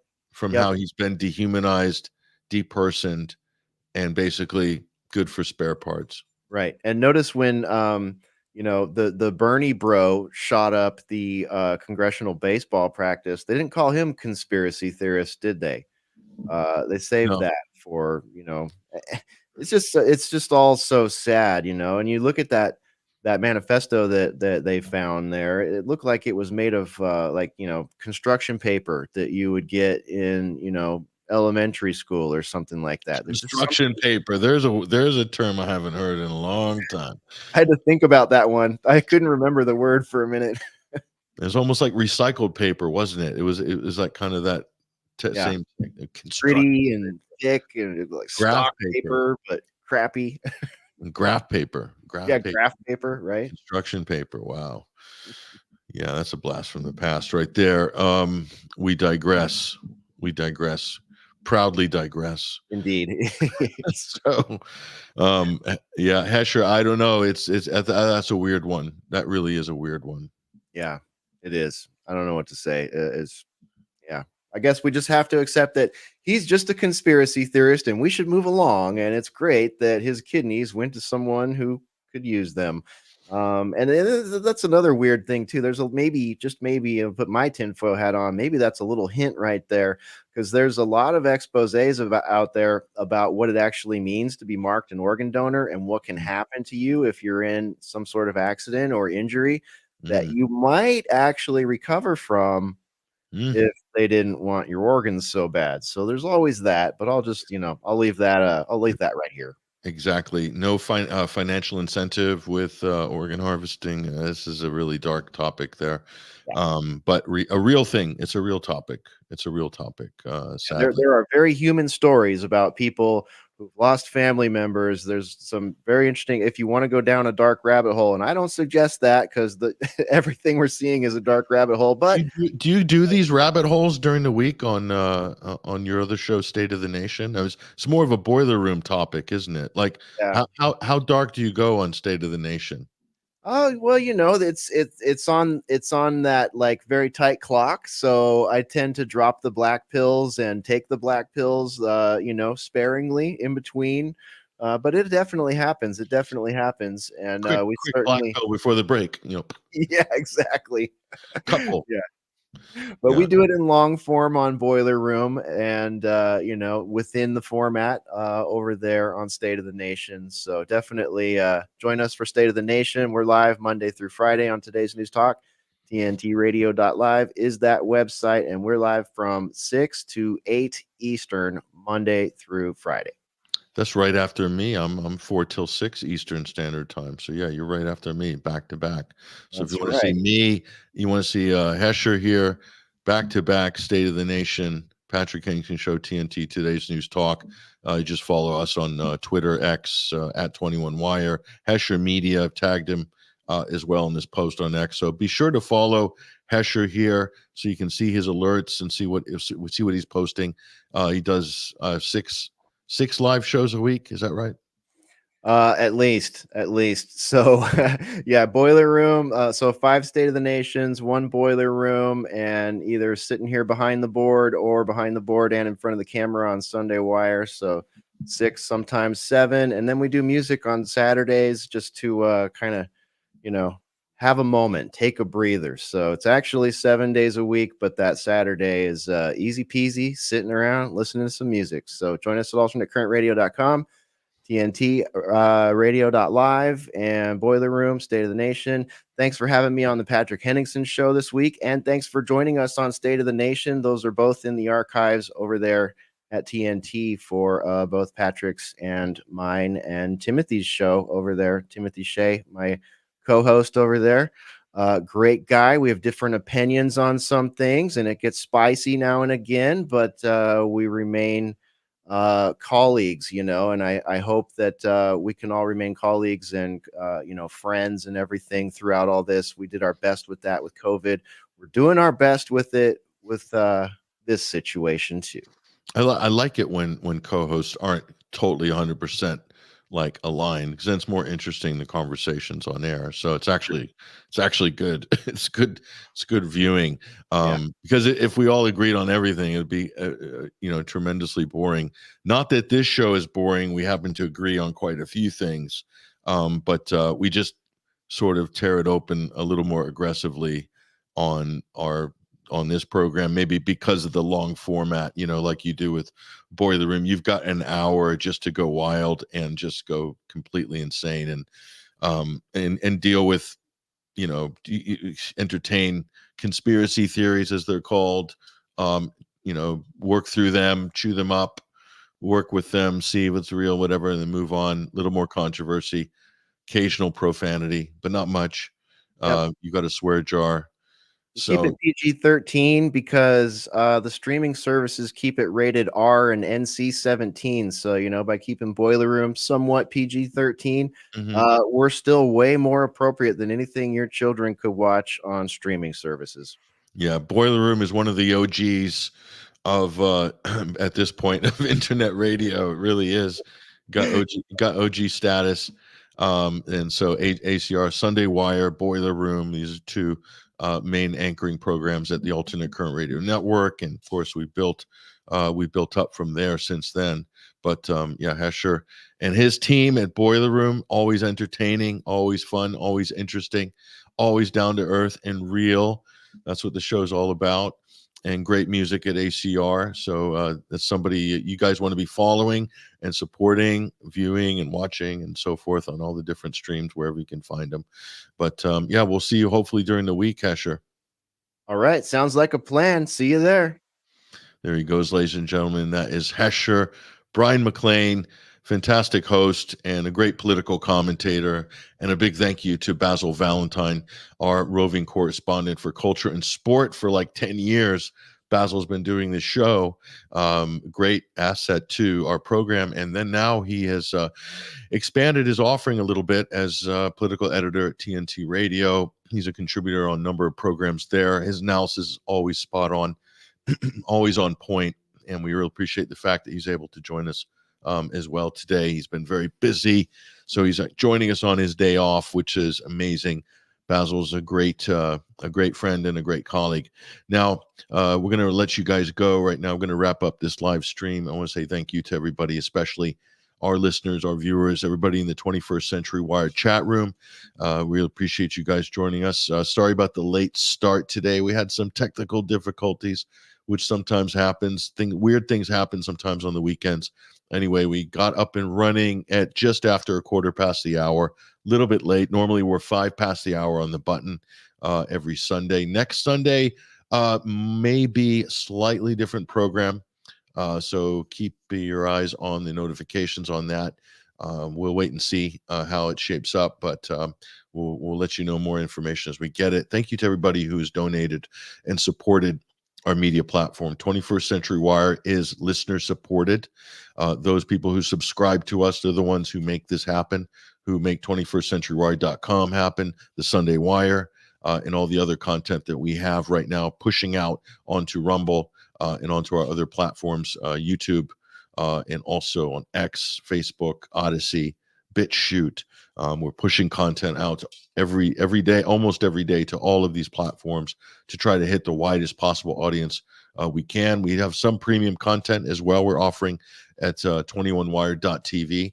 So if you want to support us on a monthly basis for a very small amount, 21wire.tv, just go to our website. Just look on my X profile. There's a donate support button at the top there. Just click on that. You get some options there.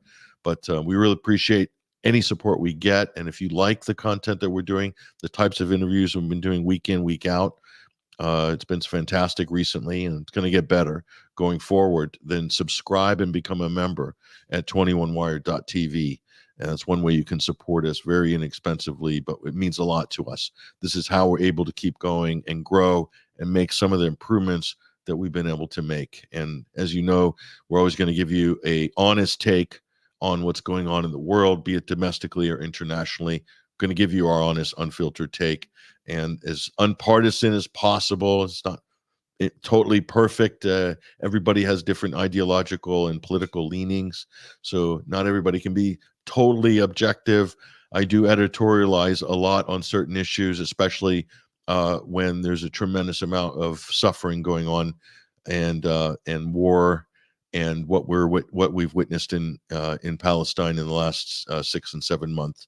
It means it's very hard to be in the mainstream journalistic sense objective, because there's really an imperative there, and that's to stop the killing and stop the suffering. So, and if that means we have to go hard on the perpetrators of those crimes, we definitely will, and we have done for a number of years. Been going since late 2009, 21st Century Wire. That's when we started officially.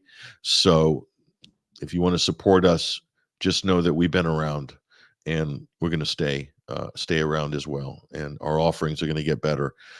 So there's a lot more to look forward to in the coming weeks and months. Need your help to get there. Appreciate it. Do support us. Donate. Subscribe to 21wire.tv any way you can. It's fantastic. All of you guys, amazing.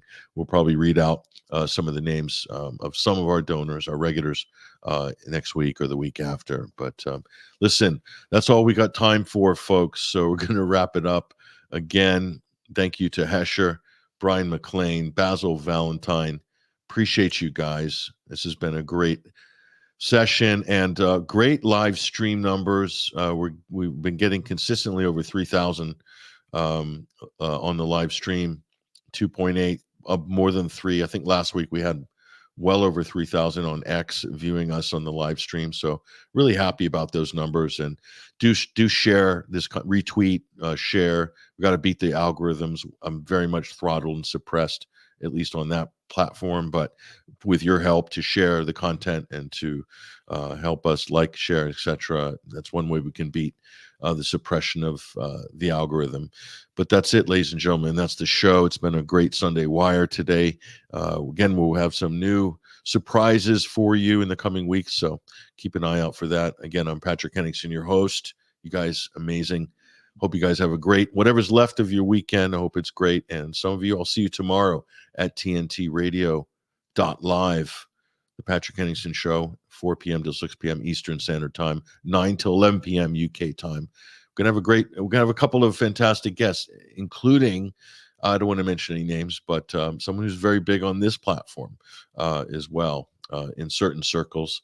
I'm sure you'll appreciate it when you see it. I'll see you guys there tomorrow, and again next week here, and further weeks on the Sunday Wire. Take care. All the best.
Supervised contact, they watch our every move. They examine our togetherness like we've got something to prove. I've looked behind your eyes, I've seen the sadness you hide. I've looked into your eyes, I've seen the tears that you've cried. No, I won't get used to these chains. No, I won't get used to these chains. In the legal arena, upset theaters are staged. She moves in circles, her cruel games cause delays. From the questions you ask me, like why can't you come home tonight? From the moment you hold me, it's the shortest hour of my life.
They say I've got to be careful with what I say. Their conspiracy of silence. They think the truth will lead you astray. They say that they're here for you, but they never listen to what you say. They've built walls between us. I will walk through walls to break these chains. No, I won't get used to these chains. No, I won't get used to these chains.